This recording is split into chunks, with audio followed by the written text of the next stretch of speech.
ہم کریں گے ہر مظلوم کی حمایت۔ السلام علیکم، میں ہوں حورین فاطمہ اور آپ دیکھ رہے ہیں حمایتی نیوز HD چینل۔ نظر ڈالتے ہیں آج کی اہم خبروں پر۔ حکومت پاکستان نے امریکی صدر ڈونلڈ ٹرمپ کو نوبیل امن انعام 2026 کے لیے نامزد کرنے کی سفارش کر دی ہے۔ حکومت پاکستان کا کہنا ہے کہ امریکی صدر ٹرمپ کی مداخلت سے پاکستان بھارت جنگ ٹل گئی۔ نوبیل امن انعام 2026 کے لیے نامزدگی کا فیصلہ حالیہ پاک بھارت بحران میں صدر ٹرمپ کے فیصلہ کن سفارتی مداخلت پہ کیا گیا۔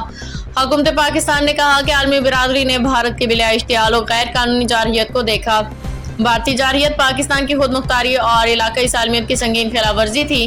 بھارت جارحیت سے خواتین، بچوں سمیت معصوم جانوں کا نقصان ہوا۔ حکومت پاکستان کا کہنا ہے کہ اپنے دفاع کے بنیادی حق کو استعمال کرتے ہوئے پاکستان نے آپریشن بنیان المرصوص شروع کیا۔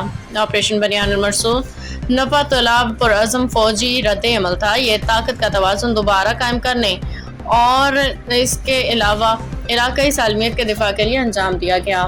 باخبر رہیے ہر جگہ ہر وقت، جانیے ملکی و غیر ملکی حالات و واقعات یقین کے ساتھ۔